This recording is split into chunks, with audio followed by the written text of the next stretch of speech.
آج ویو 360 میں روس کی یوکرین میں جنگ سے دنیا میں اناج کی قلت کا خدشہ کیوں؟ وہ ممالک جو خوراک اور توانائی کی درآمدات پر بہت زیادہ انحصار کرتے ہیں وہ شدید متاثر ہوں گے۔ بہو کو سالوں غلاموں کی طرح رکھنے پر پاکستانی امریکن گھرانے کے افراد پر فرد جرم عائد۔ امریکہ کی جنوبی ایشیائی کمیونٹی میں جبری مشقت اور تشدد کے مسئلے پر ایک نظر، اور سیلفی میوزیم میں لیے چلیں گے آپ کو، جہاں کا آرٹ وہاں جانے والے شائقین خود تخلیق کرتے ہیں۔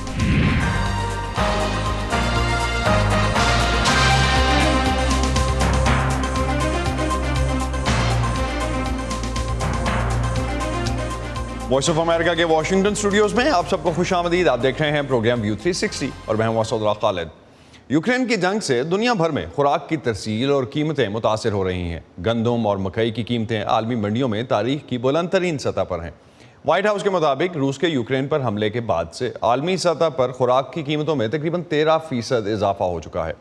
یورپین انویسٹمنٹ بینک کے مطابق یوکرین میں پچھلے سال کی فصل سے حاصل ہونے والی 8 ارب یورو مالیت کی گندم کو، جو ملک کے اندر موجود ہے، سمندر تک رسائی کاٹ دینے کی وجہ سے برآمد نہیں کیا جا سکتا۔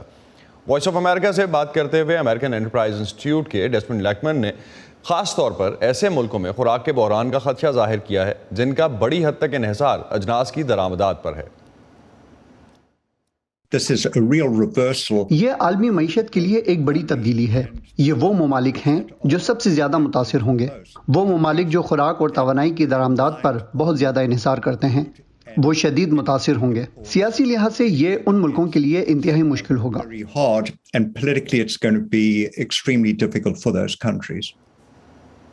زرعی اجناس کا بڑا ذریعہ ہونے کی وجہ سے یوکرین کو یورپ کی بریڈ باسکٹ کہا جاتا ہے۔ رقبے کے لحاظ سے یورپ کے اس دوسرے بڑے ملک کو کن فصلوں کی وجہ سے اناج پیدا کرنے والا ایک اہم ملک سمجھا جاتا ہے، اور روس کا یوکرین پر حملہ اور وہاں جاری جنگ اس ملک کے زرعی شعبے کو کیسے متاثر کر رہی ہے، آئیے جانتے ہیں۔ یوکرین روایتی طور پر یورپ کے لیے زرعی اجناس کی فراہمی کا ایک بڑا ذریعہ رہا ہے۔ اس کی زرخیز مٹی اور زیادہ تر ہموار سطح زمین کے باعث ملک کا 70% حصہ زیر کاشت ہے۔ 2020 میں یوکرین دنیا میں سورج مکھی اور سرسوں جیسے بیجوں سے نکلنے والے تیل کا سب سے بڑا برآمد کنندہ تھا۔ یہ دنیا میں مکئی کا چوتھا سب سے بڑا اور گندم کا 5واں سب سے بڑا ایکسپورٹر تھا۔ تاہم یوکرین پر روس کے حملے نے ملک کے زرعی منظرنامے کو بہت زیادہ بدل کر رکھ دیا ہے۔ یوکرین کی بہت سی فصلیں اپریل یا مئی میں بوئی جاتی ہیں۔ یوکرینی حکام کا کہنا ہے کہ جنگ کی وجہ سے اس سال موسم بہار کی فصلیں نصف سے بھی کم رقبے پر کاشت ہوں گی۔ موسم بہار کی فصلوں میں جو، مکئی، شوگر بیٹس، سورج مکھی اور سویا بین شامل ہیں، ماہ سوائے موسم سرما کی گندم کی فصل کے، جو خزاں میں لگائی جاتی ہے اور گرمیوں میں کاٹی جاتی ہے۔ یوکرین کے اس وقت کے وزیر زراعت رومان لیسچنکو نے مارچ میں رائٹرز کو بتایا تھا کہ موسم سرما میں بوئی گئی گندم کا صرف 60% ہی کاشت کیا جا سکے گا۔ اگرچہ یوکرین کا زیادہ تر حصہ قابل کاشت زمین پر مبنی ہے، اس کی سب سے زیادہ زرخیز اراضی جنوب میں ہے جہاں شدید لڑائی جاری ہے۔ ملک کے جنوبی علاقوں میں گندم کی پیداوار سب سے زیادہ ہے، جہاں باجرے اور جو کی فصلیں بھی کاشت کی جاتی ہیں۔ سرسوں کی پیداوار ملک کے مغرب میں نمایاں ہے، جبکہ مکئی زیادہ تر یوکرین کے شمال میں اگائی جاتی ہے۔ یوکرینی حکام کا کہنا ہے کہ موسم خزاں کی اناج کی پیداوار میں کمی کی پیشگوئی کرنا قبل از وقت ہے، جس کا انحصار کامیاب بوائی اور کٹائی پر ہے۔ تاہم یوکرین کے ایک زرعی مشاورتی ادارے کی پیشگوئی کے مطابق فصل میں نصف سے زیادہ کمی ہونے کا امکان ہے۔ یوکرین میں کسانوں کو کامیاب فصل کے لیے متعدد چیلنجز کا سامنا ہے۔ اگر وہ بوائی اور کٹائی کے لیے اپنی زمین تک رسائی حاصل کر لیں تو بھی ان کے لیے زراعت کی ضروری اشیاء کا حصول جنگ میں مشکل ہوگا۔ مزدوروں کی بہت زیادہ مانگ ہے کیونکہ بہت سے کسانوں نے فوج میں شمولیت اختیار کر لی ہے۔ یوکرینی حکام کا کہنا ہے کہ وہ ایک ایسے نظام پر کام کر رہے ہیں جس کے تحت کسانوں کو فوجی ذمہ داریوں سے عارضی چھوٹ دی جائے۔ روایتی طور پر یوکرین خوراک میں اضافی مقدار کو برآمد کرتا آیا ہے۔ اس سال حکام کو خدشہ ہے کہ ان کی آبادی بھوک سے مر سکتی ہے۔ نتیجتاً حکومت نے بہت سی اشیاء کی برآمدات پر پابندی یا حد مقرر کر دی ہے۔ برآمدات کو محدود کرنے سے یوکرین کی معیشت کو مزید نقصان پہنچے گا اور عالمی خوراک کی سپلائی بھی متاثر ہو سکتی ہے۔ 2020 میں یوکرین سے مکئی درآمد کرنے والے ممالک میں سر فہرست چین اور یورپ تھے، جبکہ 2020 میں اس کی زیادہ تر گندم کی برآمدات مشرق وسطی اور ایشیا کو گئیں۔ جنگ نے پہلے ہی اناج کی عالمی قیمت میں اضافہ کر دیا ہے۔ جس کی وجہ سے اقوام متحدہ نے مصر اور لبنان جیسی جگہوں پر خوراک کے بحران سے خبردار کیا ہے۔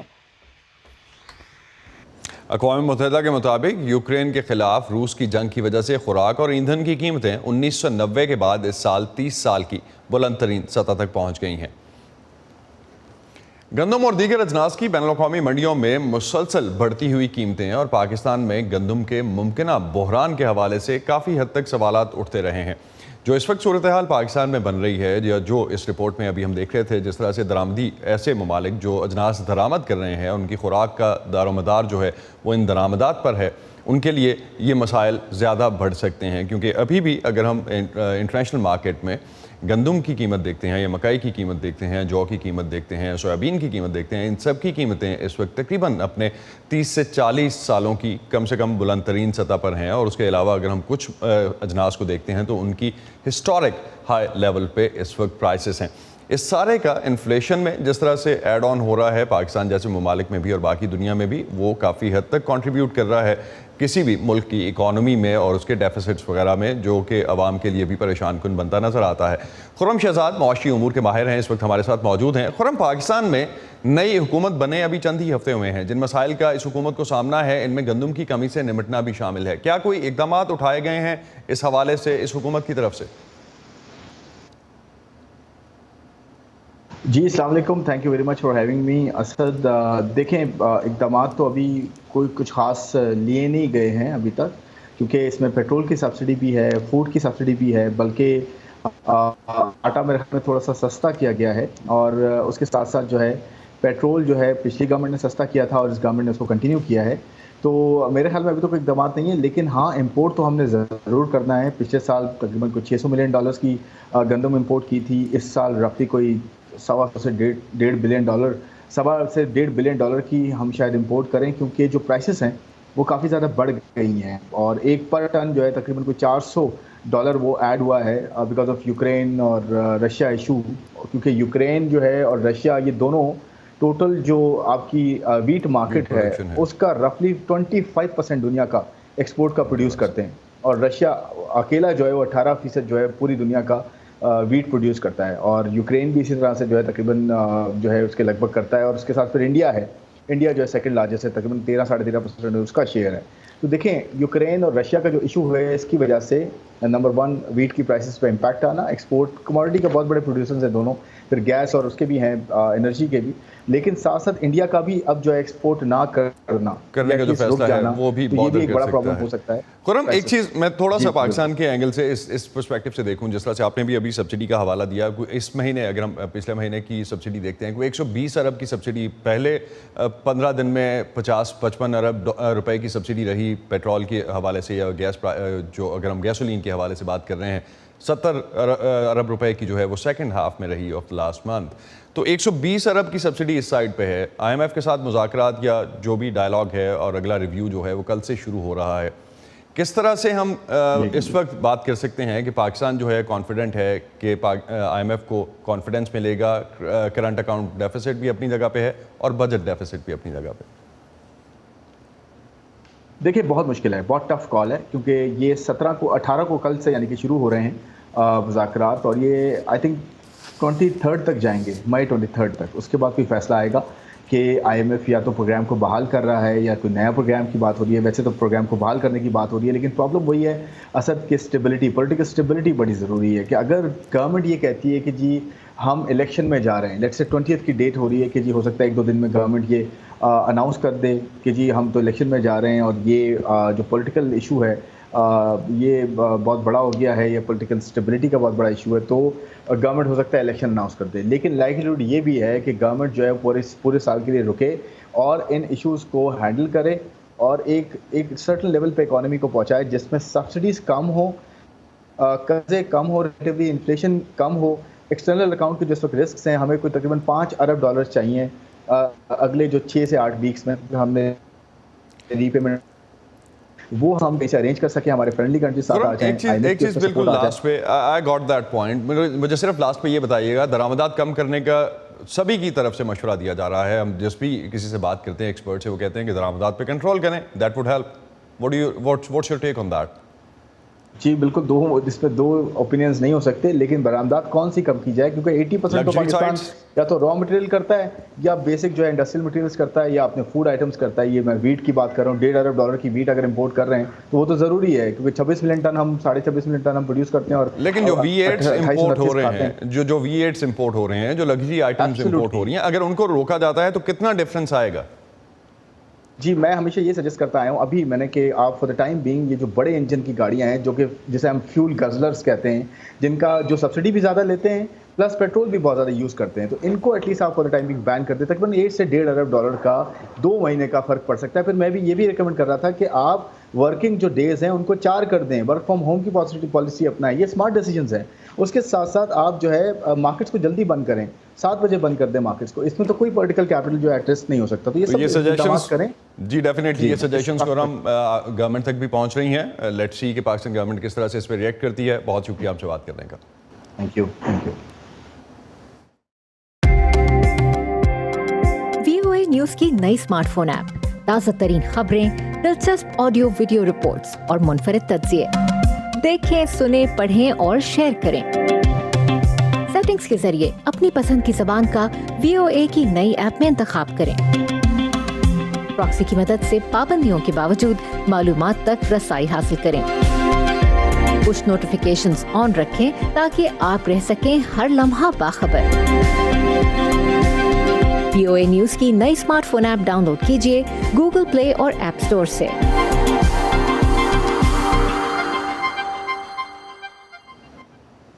امریکی ریاست ورجینیا میں ایک وفاقی عدالت نے ایک پاکستانی نژاد امریکی خاتون اور ان کے 2 بیٹوں کو ایک پاکستانی خاتون کے ساتھ 12 سال سے زیادہ کے عرصے تک تشدد اور جبری مشقت پر مجبور کرنے کا مجرم قرار دیا ہے.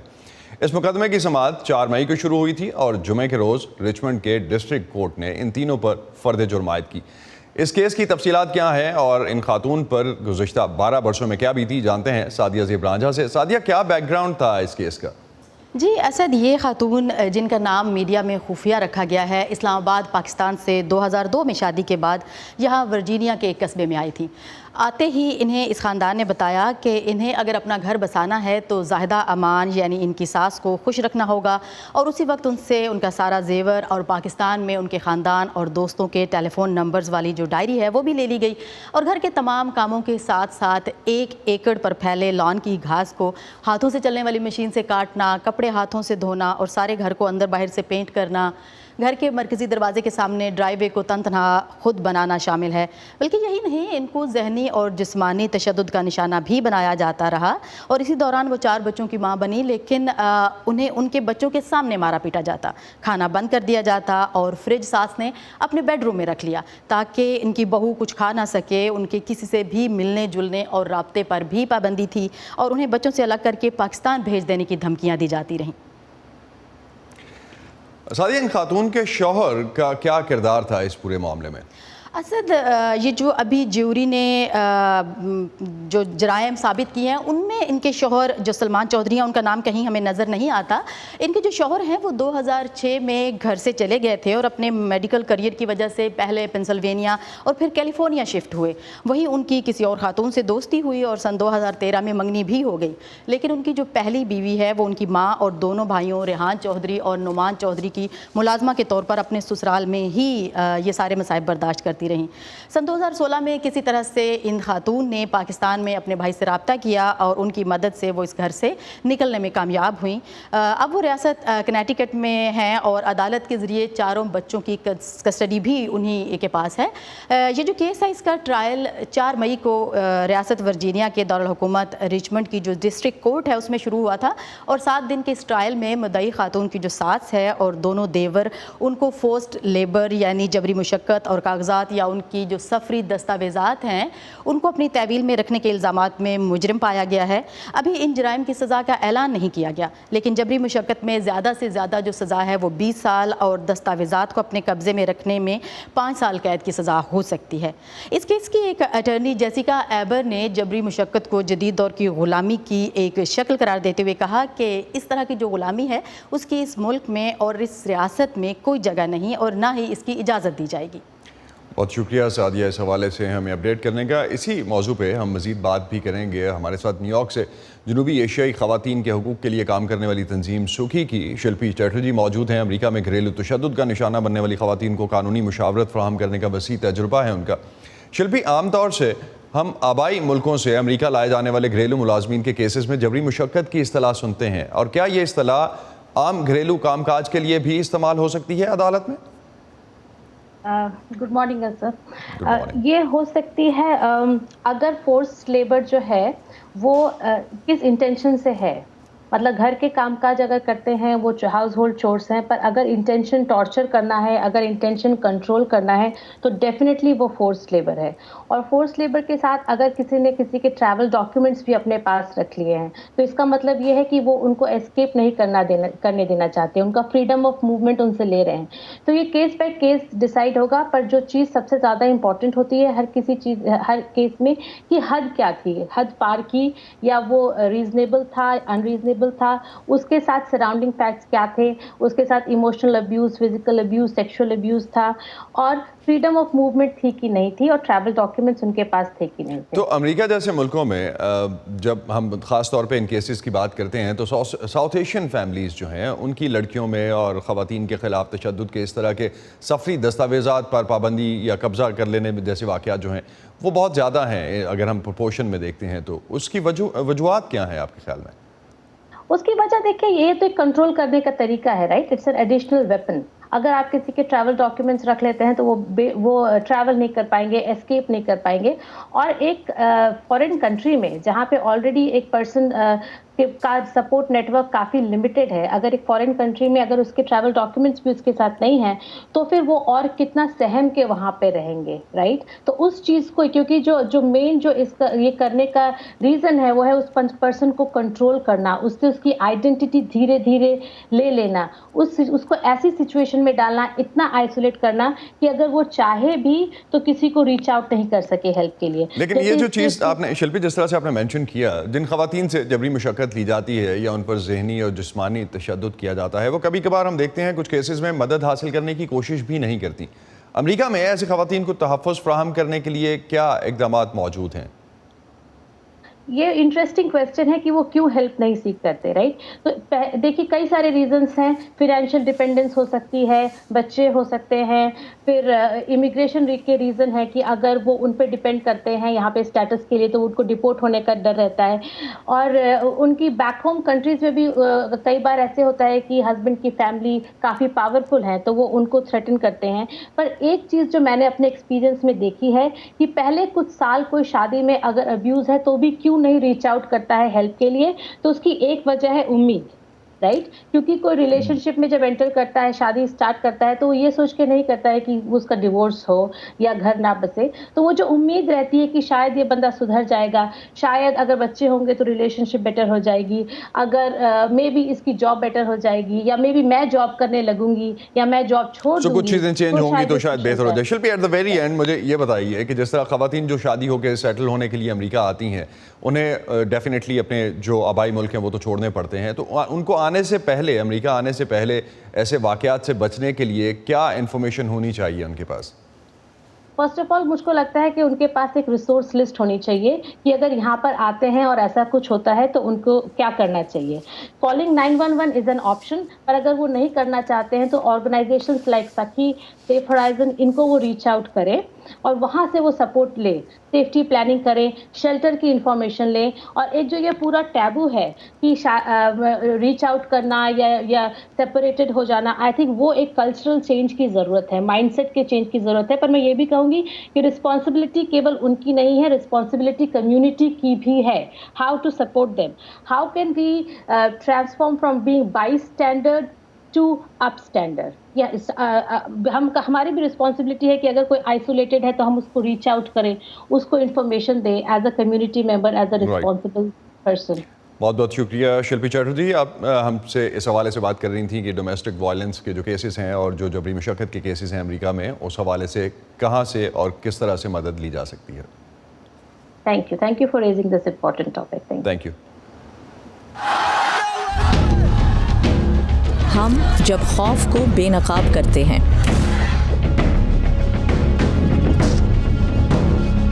ہم جب سوال اٹھاتے ہیں، ہم جب ان کی آواز بنتے ہیں جن کی کوئی نہیں سنتا، تو فرق پڑتا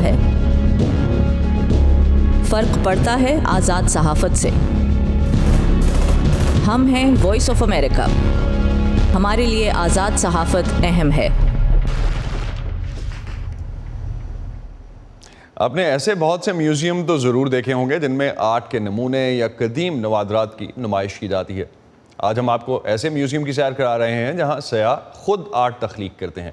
امریکی ریاست کولوراڈو کے ایڈونچر روم سیلفی میوزیم میں لوگ مختلف سیٹنگز میں سوشل میڈیا ویڈیوز بنا کر اور تصاویر لے کر آرٹ تخلیق کر رہے ہیں۔ ایڈونچر روم سیلفی میوزیم میں فیس بک، ٹک ٹاک اور یوٹیوب ویڈیو سمیت سوشل میڈیا کے لیے 2 درجن سے زائد تنصیبات ہیں۔ اس کی شریک مالک لوسی زالس کہتی ہیں کہ اس سب کا مقصد تفریح ہے۔ ہم اپنی پسندیدہ فلموں اور پریوں کی کہانیوں کے پس منظر کے ساتھ مضحکہ خیز چیزوں کو جوڑنا چاہتے تھے، جیسے ہمارا فرینڈز نامی کمرہ ہے، یہ ہمارا افسانوی خیال ہے، اور ایلس ان ونڈرلینڈ روم ہے۔ اس کے علاوہ ہمارے پاس امریکہ کی روایتی دیہی ثقافت کا کمرہ ہے جس کا خیال ہمیں کولوراڈو سے ملا۔ room. Also we have a western country styled room which we got an idea from Colorado.